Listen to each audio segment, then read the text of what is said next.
오늘은 제주 4.3 제30강입니다. 김영중이 보는 제주 4.3에 대한 마지막 공부 시간입니다.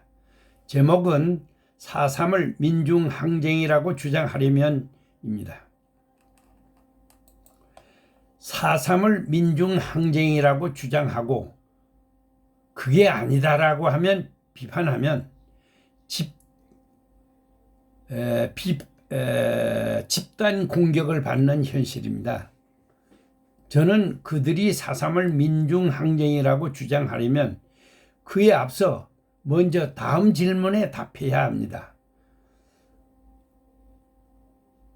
4.3에 있어서 왜 살인, 방화, 약탈, 기관 공격 등의 주체가 대다수 도민이 아니라 소수 남노당 중심 세력인가? 왜 도민 다수가 위와 같은 폭력 행위에 동조하지 않았는가? 왜 민중항쟁이라면서 생활고나 부당함에 대한 저항보다 단정 반대, 대한민국 건국 저지 및 전복, 공산주의 혁명에 집중적으로 더 열을 올렸는가에 대한 그 진짜 이유를 대한민국 국민이 납득할 수 있도록 밝혀야 합니다. 더 구체적으로 추가해 묻는다면 첫째, 47년 제주도 민주주의 민족전선 결성식 때 스탈린, 김일성, 박헌영 등을 명예의장으로 추대한 이유. 둘째, 47년 도내 각 읍면 민주청년 동맹 결성식에서 박헌영, 김일성, 허은 등을 명예의장으로 추대한 이유. 셋째, 47년 3.1운동 기념투쟁 때 김일성 장군 만세, 조선인민공화국 수립 만세, 스탈린 대원수 만세를 부른 이유. 넷째, 48년 유엔 결의에 의한 50재헌의원 선거를 폭력으로 저지한 이유.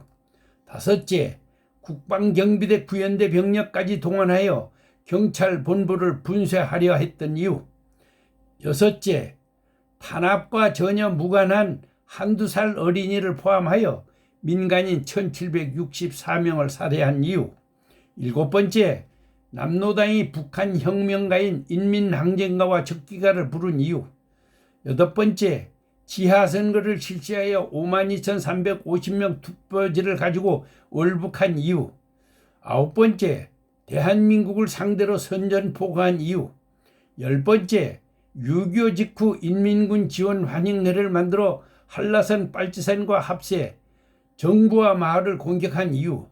11번째, 북한에 한 번도 가보지 않은 이덕구에게 북한은 국기훈장 3급과 조국 통일상을 추서하고 평양 신미동 애국열사묘역에 가묘를 만들어 추모하는 진짜 이유를 대한민국 국민이 납득할 수 있도록 설명해야 합니다. 참고로 최근 북한이나 당시 남노당이 주장한 것처럼 4.3을 통일운동이라고 주장하는 사람들이 있는데 통일운동은 맞습니다. 그런데 어떤 통일운동이냐? 막연히 통일운동이라고만 말하지 말고 공산통일운동이냐? 자유민주주의 통일운동이냐? 구분하여 분명하게 말해야 합니다. 한반도 통일 기회는 두 번 있었습니다.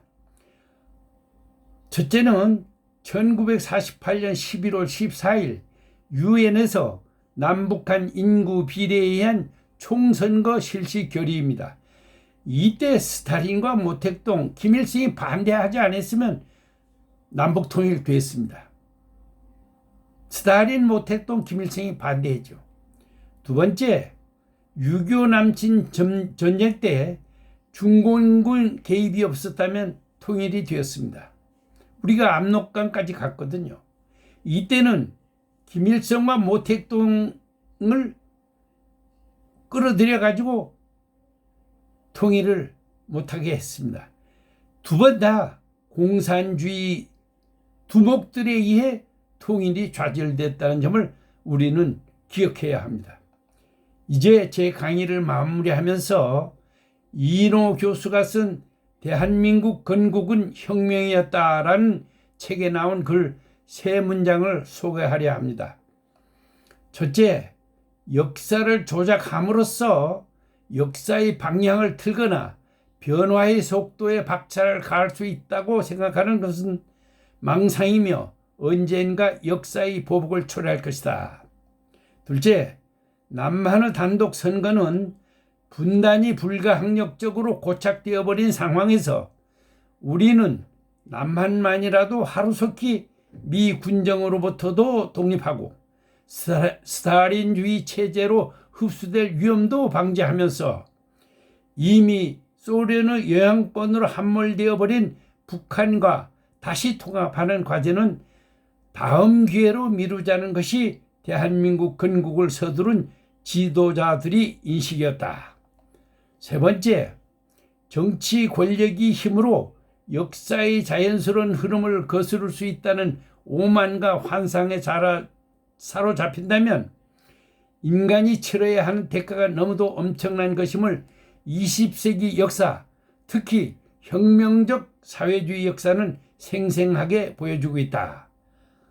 이상으로 김영중이 보는 제주 4.3에 관한 공부를 마치면서 대한민국 건국 지도자와 유공자 그리고 호국 영령 및 4.3에서 무고하게 희생된 영령에 대해 추모와 아울러 그 유족께 깊은 위로의 말씀을 드리고 끝으로 제 강의에 대하여 학문적 질정과 고견을 주시면 고맙게 여기겠으며 겸허히 배우겠다는 말씀을 드립니다.